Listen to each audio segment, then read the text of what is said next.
Buenas tardes, noches, ¿verdad? Amados hermanos, que el Señor les bendiga en esta hora. Vamos a comenzar con la enseñanza del día de hoy, ¿verdad? Recordándoles que estamos hablando acerca de los eslabones escondidos de la Biblia. Y pues la fascinante, tenemos por delante la fascinante historia de la reina Esther, ¿verdad? En un país extraño, ¿sí?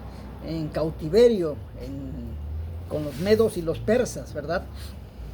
Pero esto fue antes de que fuera Babilonia el país mundial, ¿verdad? El país que Dios manejó para castigar a Israel.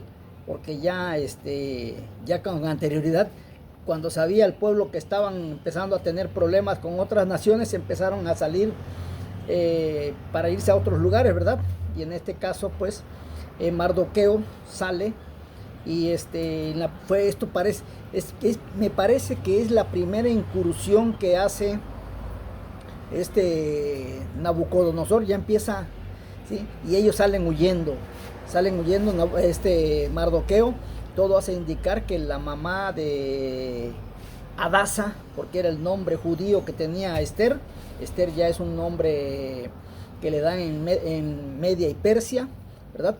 Pero Mardoqueo, tío de Adasa, la que posteriormente sería Esther, sale huyendo y se la lleva a ese lugar.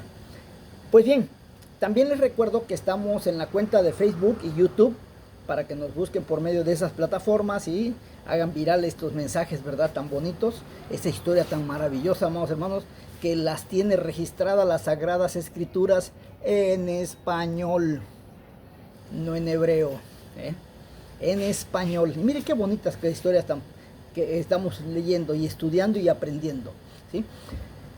También les recuerdo, que estamos hablando por las mañanas acerca del libro de Apocalipsis. Estamos casi por terminar, pero vienen cosas verdaderamente preciosas, tremendas que vienen, les recomiendo por las mañanas, ¿sí? Lo mismo por Facebook o por YouTube. Pues bien, nos metemos a nuestro tema de la reina Esther. Ayer empezamos a hablar del capítulo 1, versículo 1, ¿sí? Y en él decía que teníamos, que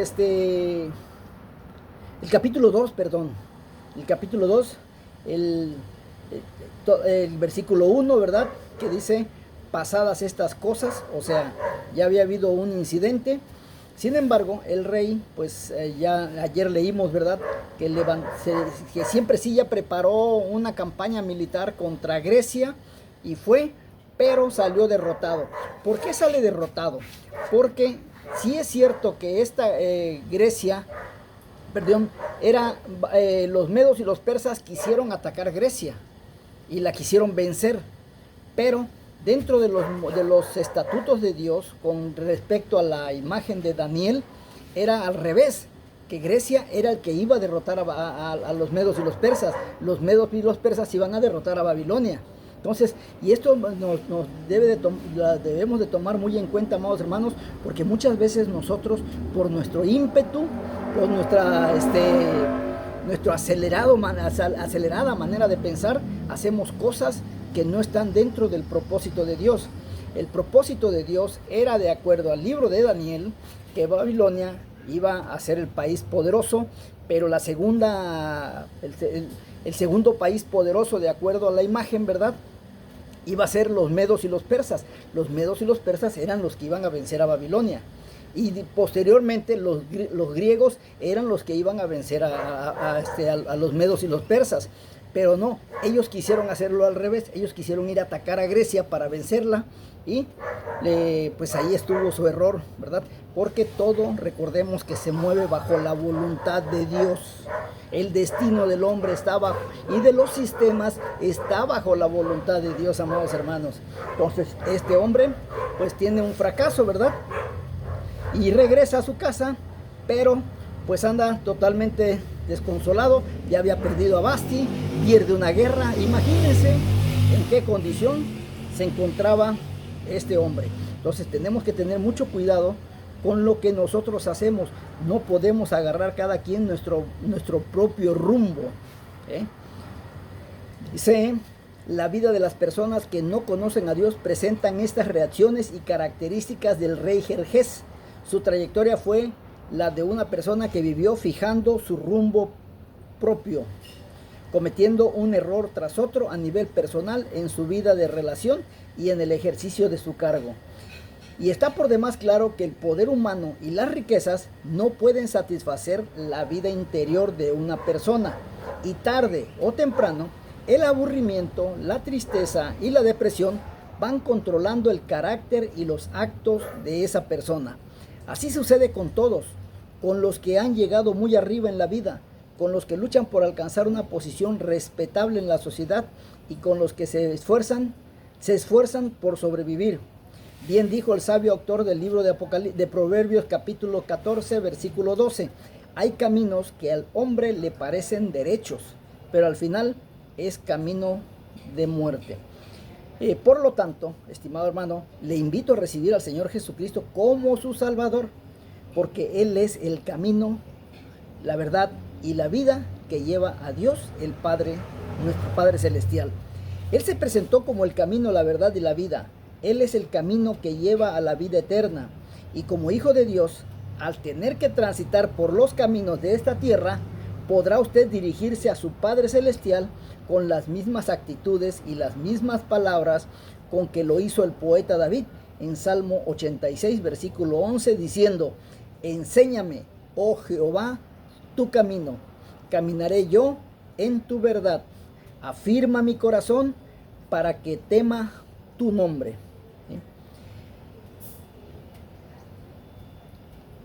Vayamos ahora a los versículos 2 y 3 de este capítulo 2 de Esther.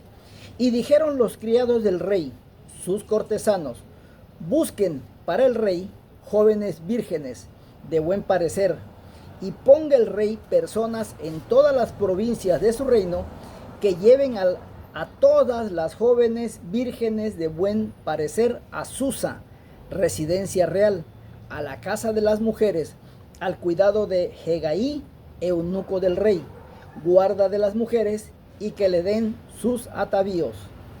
En otras palabras, los ayudantes personales del rey observaron la tristeza, el dolor, la melancolía, inclusive el mal humor y la soledad del rey, y sugirieron que se llevara a cabo una especie de un concurso de belleza, en el cual participarían mujeres hermosas de todas las provincias del reino, y muy seguramente reunieron a centenares de mujeres. Pero ahora vamos a ver los versículos 4 y 5 que dicen: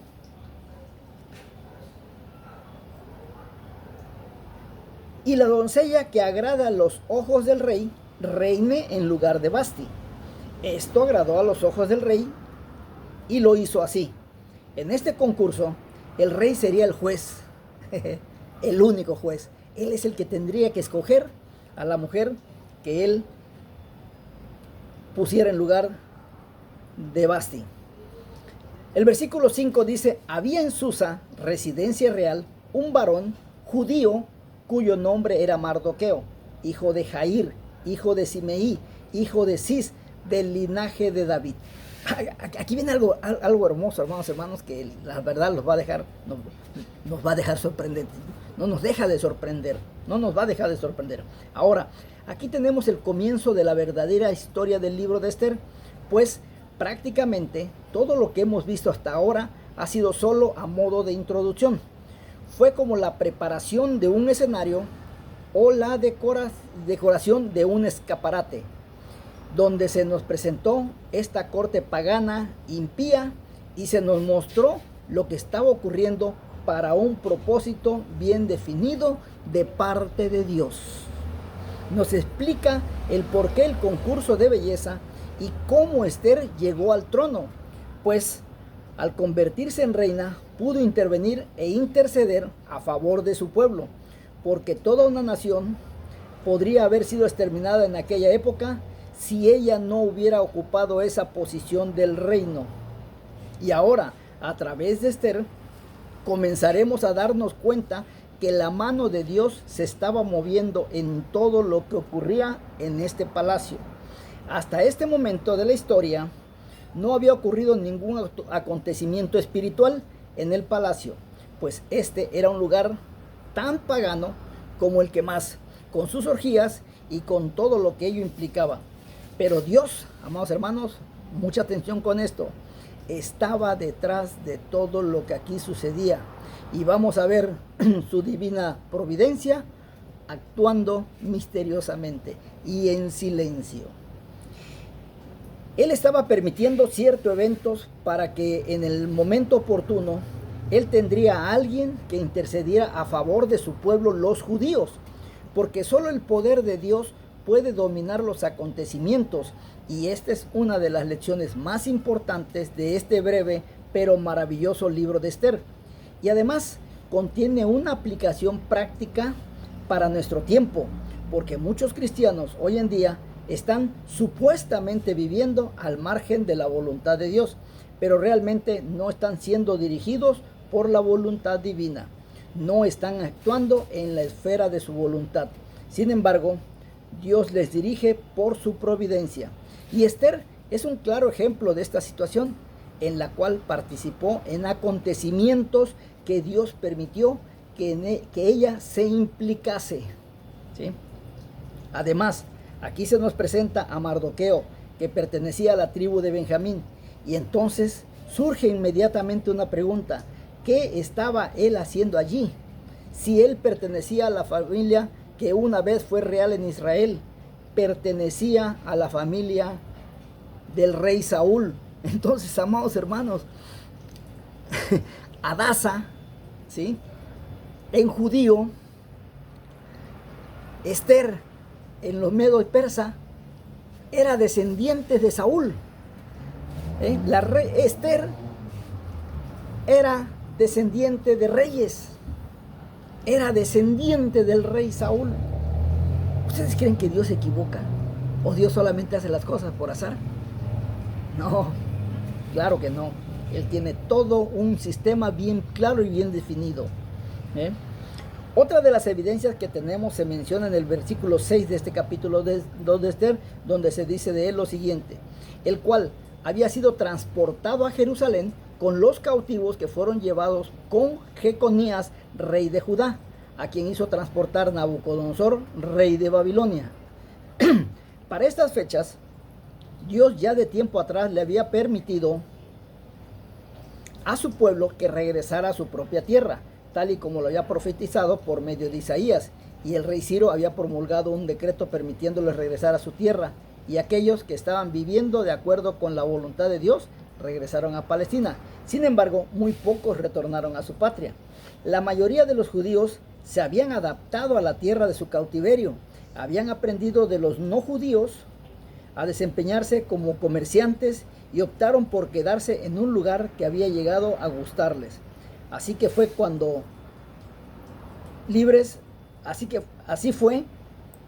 que cuando fueron libres para regresar, no quisieron volver a su tierra natal. Por ello, hemos dicho que muchos que vivían al margen de la voluntad divina resolvieron no regresar, y Mardoqueo fue uno de ellos.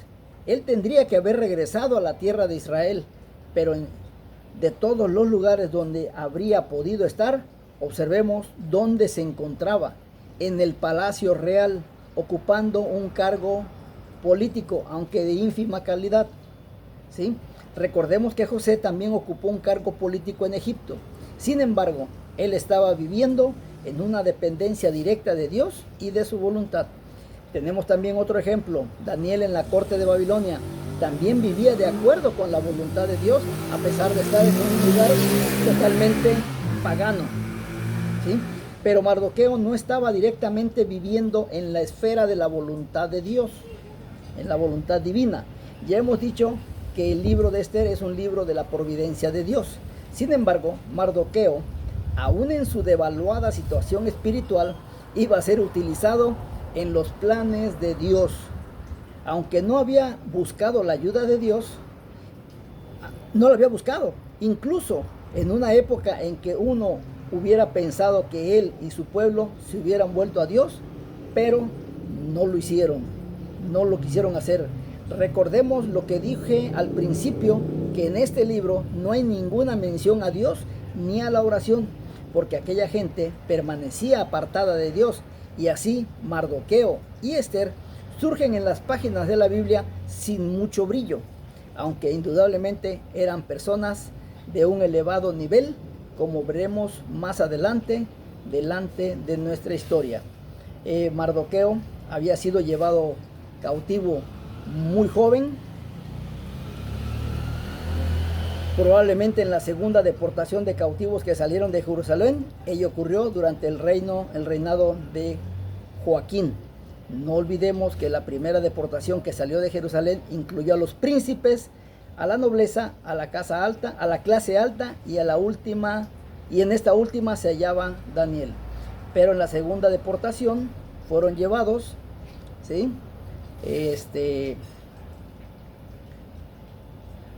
En la segunda deportación fueron llevados por el rey Nabucodonosor a Babilonia, pero el tiempo nos ganó. Mañana vamos a continuar con esta historia de Mardoqueo. Que Dios les bendiga. Soy Juan Carlos Muñoz. Hasta pronto.